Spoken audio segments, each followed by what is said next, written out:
Doutor, novembro geralmente é o mês, né, que se faz a campanha do Novembro Azul, é um mês dedicado a exemplo do Outubro Rosa, que é para as mulheres, o câncer de mama. O novembro se bate e se fala muito da questão da saúde do homem, porque o homem é mais difícil, né, de ir ao médico, mas cuidar da saúde, cuidar da próstata é algo que tem que ser recorrente e não somente num mês que há a campanha, né? O que você falou é muito importante, né? Existem esses meses coloridos que são ditos, importantes para chamar a atenção, mas o certo realmente é que o homem procure o médico, o clínico, o urologista o ano todo. Não tem uma data exata para isso. O mês de novembro é um mês de atenção para a saúde do homem, não só em relação à próstata, mas em toda a saúde. Porém, temos que buscar essa orientação, o atendimento, as prevenções em todo o ano, com certeza. Doutor, se fala muito do câncer de próstata, e a gente também vai debater, mas não é afetada somente pelo câncer não, né? Tem outras doenças que atingem a próstata, né? Sim. A próstata, Fernando, é uma glândula presente só no homem, que envolve a uretra, logo acima do reto, junto da bexiga, e a urina passa por dentro dela. Ela tem uma função na parte reprodutiva do homem, porque ela participa na produção do sêmen e na continência também. E ela é sede de 3 possíveis patologias: a prostatite, a inflamação, que é mais comum no adulto jovem, o aumento benigno e progressivo a partir dos 40 a 45 anos e o câncer de próstata, que é silencioso e é a doença que mais chama atenção. Doutor, quais são os primeiros sintomas? E eu gostaria também que o senhor falasse um pouco mais dessa prostatite. Só quem tem para poder saber o que é essa prostatite, o incômodo que ela causa e o susto também que ela provoca, né? Isso. A mulher, fazendo uma analogia, ela tem a cistite. A uretra da mulher é curta, 3, 4 centímetros apenas, e a mulher tem muito mais infecção urinária que o homem por conta da anatomia, do acesso fácil da bactéria ao trato urinário. O homem tem a uretra longa por conta do pênis e nesse trajeto a urina pode ser infectada também e a próstata, por contiguidade, ser afetada. Então a prostatite nada mais é que uma inflamação, uma infecção da próstata, que pode ser aguda ou crônica. Muitas vezes não há mais infecção, só sintomas. Preocupa, mas felizmente é um processo benigno. Então, o que leva a sintomas na próstata, como a prostatite, mais no adulto jovem, é uma alteração benigna e potencialmente curável e tratável. A hiperplasia é o aumento benigno, que também pode levar a sintoma. Imagina, você ter, também fazendo uma comparação, um canudinho passando dentro de uma laranja. Se os gomos da laranja vão crescendo, vão apertando esse canudinho e a urina vai saindo com uma certa dificuldade. Então, nós temos ali a bexiga, que é uma bomba, e a próstata, que é uma válvula. Essa válvula vai apertando e o homem tem sintomas, dificuldade para urinar, jato fraco, levantar à noite, etc. Mas isso também é benigno. O mais importante é que o câncer, ele é silencioso. Ele só vai levar a sintomas numa doença avançada sem possibilidade de cura. E por isso a gente chama atenção para a busca da prevenção. Doutor, e essa prevenção ela é feita com o exame, né? O exame da próstata. E ainda existe, né, muito preconceito por parte do homem com relação a esse exame. Hoje esse exame pode ser feito através do sangue, mas o mais seguro ainda é o toque, doutor. Como que é? Muito interessante essa pergunta. Ainda existe tabu, sim, principalmente em relação a doenças masculinas, como a vasectomia, que é um procedimento simples, tem muito tabu, toque retal, etc. Em relação ao câncer de próstata, nós solicitamos o PSA, que é uma proteína produzida pela próstata e pode subir em algumas situações, inclusive no câncer. O toque continua sendo importante porque é complemento, mas a gente não fala de um mais ou menos importante, são complementares. Por quê? Você pode ter um PSA alto e não ser câncer, e pode ter um PSA baixo, normal, e já ter uma alteração no toque. Quando você associa as duas coisas, você aumenta a chance de diagnóstico e de suspeição de câncer. Agora, não há necessidade de fazer o toque sempre, em qualquer idade, em todo momento. Não, nós individualizamos o caso. Se um homem vai ao urologista com 40, 41 anos, um PSA zerado, sem histórico familiar, naquele primeiro momento já há obrigatoriedade do toque? Não. A chance do toque estar alterado, ela é praticamente nula. Não é zero, mas é praticamente nula. Mas um complementa o outro. E em relação ao toque, ele é muito simples, muito rápido, indolor, e a maioria dos homens se surpreendem quando fazem, dizendo, mas é só isso, é simples assim? Então realmente é um tabu ainda, mas tem diminuído, graças a Deus. Doutor, com relação ao exame da próstata, é um exame que tem algumas restrições para ser feita, né? É o PSA, né? Eu mesmo já fiz, aí a moça lá do laboratório informa, olha, só não pode andar de bicicleta, tem outras restrições, né? Sim, essas orientações são válidas, mas hoje a gente sabe que quando há alteração por uma situação dessa é mínima e não interfere no raciocínio, porém continua sendo orientado. São elas: evitar por 48, 72 horas preferencialmente, andar de moto, bicicleta, cavalo, em situações assim mais prolongadas, relação sexual, ejaculação, mesmo toque, se ele for no sentido de ver alguma alteração mais importante, pode sim alterar o PSA, mas altera muito pouco. Porém, essas recomendações continuam, não há problema nenhum em fazer e a gente fica um pouquinho mais tranquilo. Doutor, sangue na urina, pode ser problema na próstata? Interessante. Sangue na urina, a gente divide em duas situações.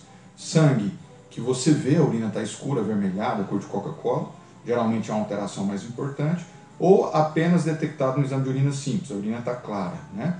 Dificilmente sangue na urina é relacionado à próstata. Pode acontecer? Pode.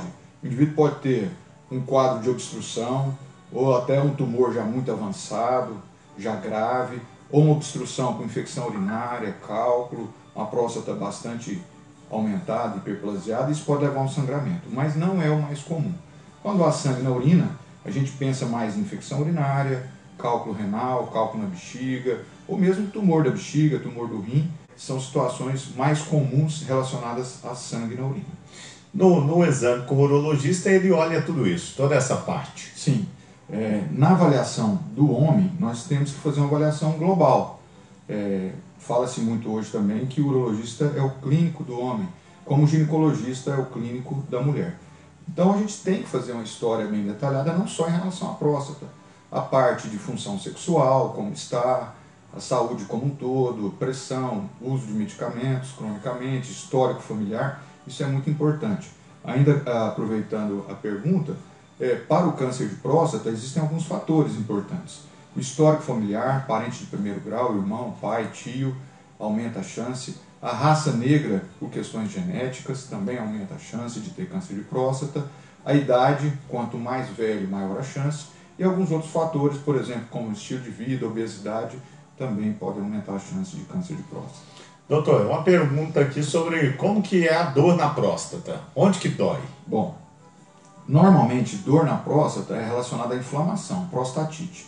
A hiperplasia, que é o aumento benigno, não dói, o indivíduo pode ter um sintoma decorrente da obstrução, como eu já disse, e o câncer é silencioso. Como que seria essa dor? Desconforto ao urinar, um peso na região da bexiga, do hipogastro, ali do baixo ventre, um desconforto ou mesmo uma dor cômodo na região do períneo, entre o escroto e o ânus, desconforto ao urinar, ardor, desconforto ou dor na ejaculação. Esses são sintomas da inflamação, da prostatite.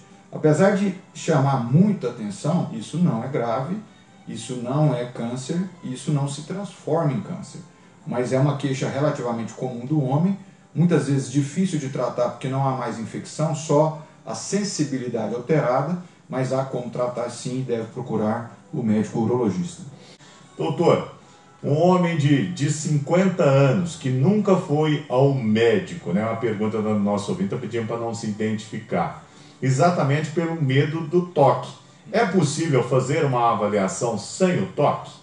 Pode ser feita a avaliação inicial sem o toque, sim, com certeza. É melhor ir para fazer o que é possível do que não fazer nada. Obviamente que sim. Pedimos os exames, é feito o PSA, a depender da necessidade de um ultrassom, exame de urina, outros exames de imagem. E como eu disse, o toque é complementar. Se o paciente, se o homem aceitar e se for possível, deve ser feito sim. Mas, reforçando, hoje esse preconceito, esse tabu, Já os caiu mitos muito, diminuíram, né, doutor? bastante. E o que é um toque promovida, né? Exatamente. E interessante também o seguinte, hoje é mais comum o contrário, o indivíduo ir no urologista e se você não faz o toque ele fica temeroso. Será que não tem nada mesmo? Será que é só o PSA? Então já acontece o contrário, pela conscientização de programas como esse, de campanhas. Então, felizmente, isso mudou bastante. Até porque se a doença é descoberta logo no começo, né, doutor? A chance de cura, de tratamento é muito maior, né? Quase total. Meu pai teve câncer de próstata aos 56 anos, foi curado e já está completando 71 anos com uma vida muito boa e saudável, sem nenhuma intercorrência ou complicação da cirurgia.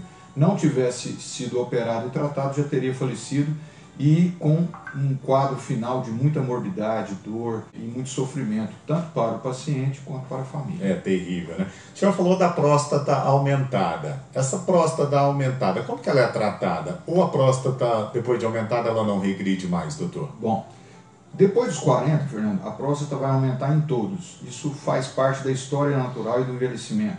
Como não ter uma hiperplasia? Morrer antes dos 40. Né? Para ser bem simplista. Tomara que todos tenham. Tomara que todos tenham. Agora, aí você tem 3 caminhos. Essa próstata pode aumentar muito pouco e o indivíduo nem ter sintomas, passar batido pela vida, às vezes até sem nenhum medicamento. Ela pode levar a um aumento moderado, em que um medicamento segura isso. Então você tem medicamento para melhorar o fluxo, para diminuir ou estabilizar o tamanho da próstata, e o indivíduo vai passar o resto da vida também só com medicamento. E tem uma porcentagem menor, que pode chegar a 10%, 15%, que essa obstrução é importante, o medicamento não funciona, a urina prende, tem que passar sonda, começa a ter complicações, sangramento, cálculo, infecção, dilatação. Esses pacientes têm que ser operados.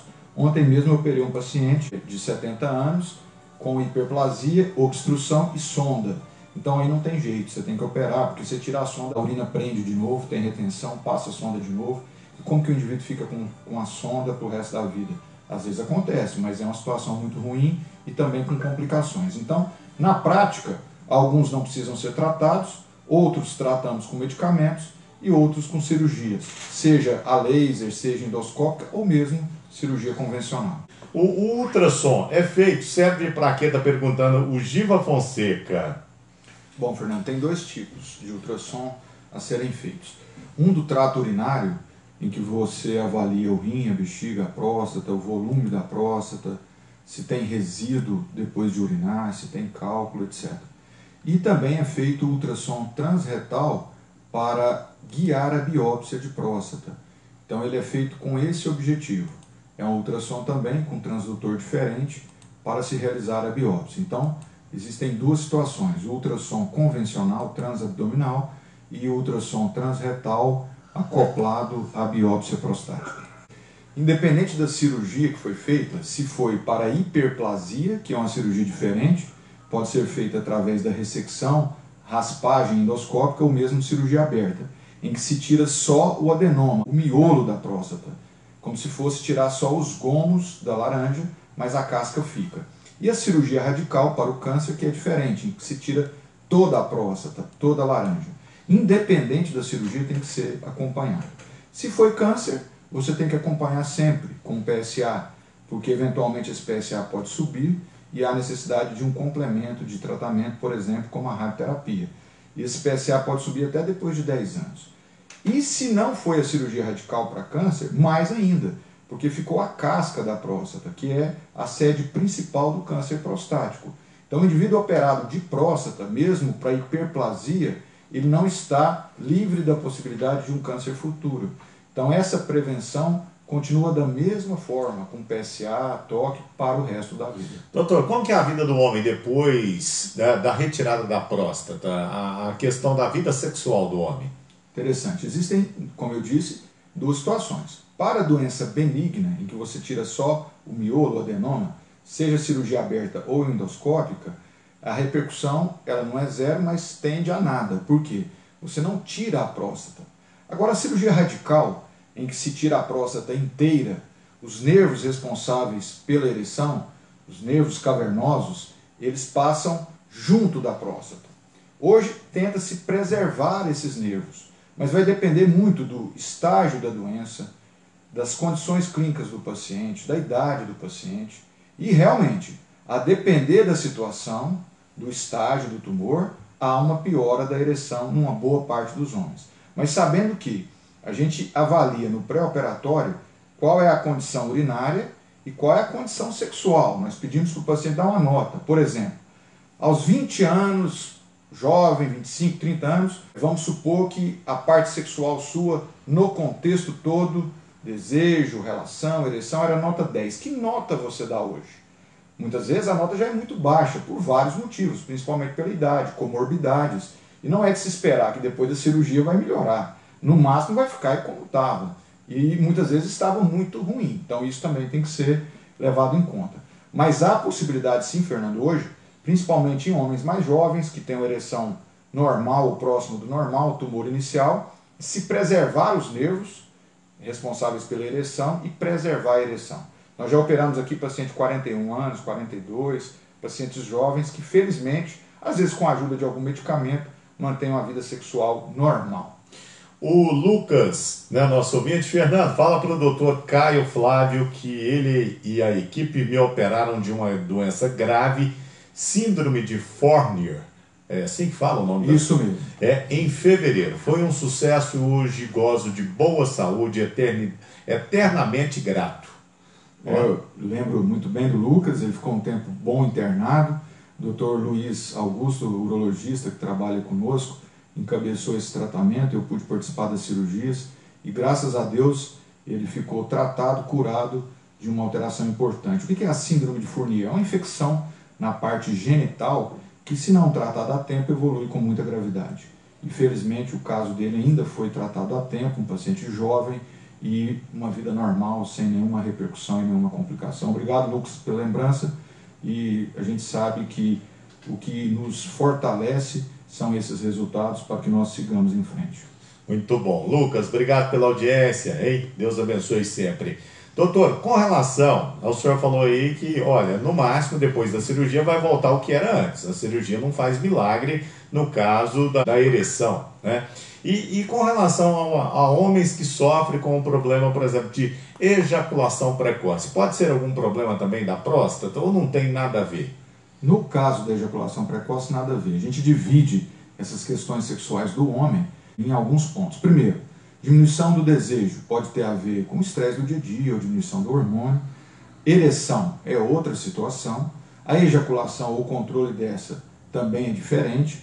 E até o orgasmo pode ser diferente. Então, a ejaculação precoce, ela é denominada assim quando o homem tem uma ejaculação num tempo tão rápido que impede uma relação satisfatória para a parceira, ela não consegue ter prazer na relação, e o homem fica também bastante insatisfeito. Geralmente, num tempo aí de 1 a 2, 3 minutos. E, apesar de bastante comum... É muito rápido. É muito rápido. Apesar de muito comum, tem tratamento, é possível tratar, e o homem deve procurar o urologista. Qual que é a média de tempo normal, doutor, para uma relação normal? Porque tem, talvez, né, homem que pode achar que está tendo uma ejaculação precoce e não está precoce. Isso. Aí esse raciocínio que eu falei.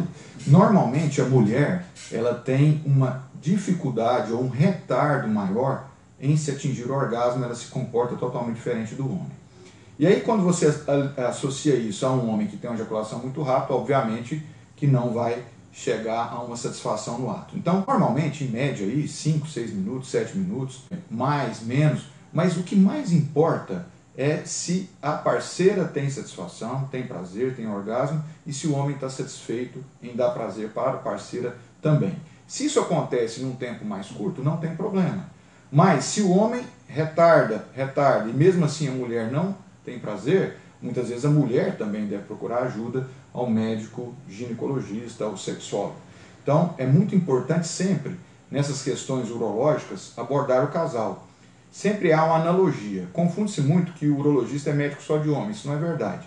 O urologista trata de homens e mulheres, na parte urinária, no trato urinário, rim, bexiga, etc., e na parte genital masculina, fazendo uma analogia ao ginecologista na parte genital feminina. Então, sempre tem que haver uma abordagem do casal. Casal infértil, o homem procura o urologista e ao mesmo tempo a mulher o ginecologista.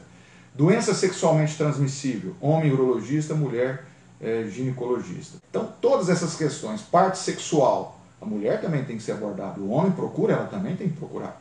É muito comum. As alterações mais comuns nas mulheres são diferentes. Diminuição da libido, dificuldade de ter orgasmo, piora da qualidade sexual depois da menopausa, no climatério, por falta de hormônios, mas ela também tem que procurar ajuda.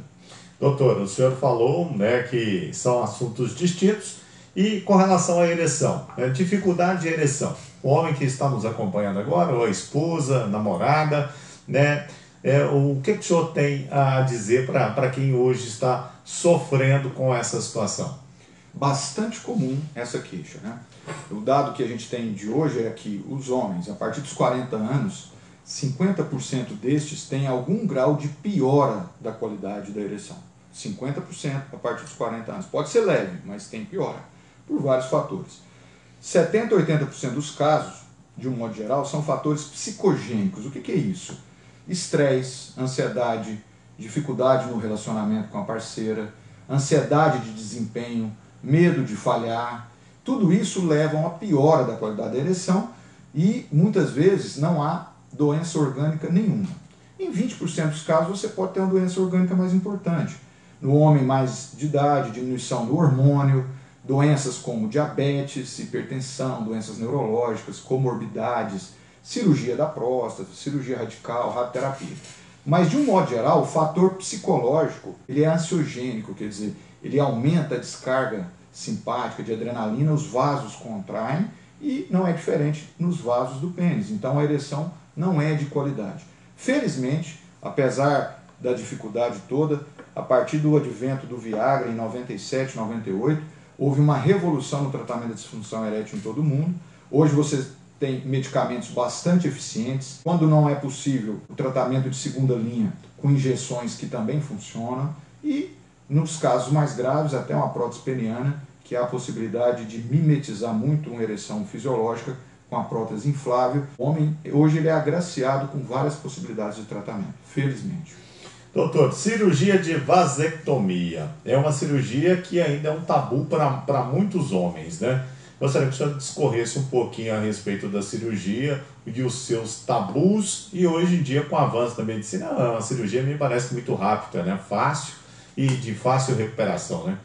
Aproveitando o adendo, a Prefeitura de Catalão, desde outubro de 2018, oferece esse tratamento gratuito para todos os homens elegíveis à vasectomia.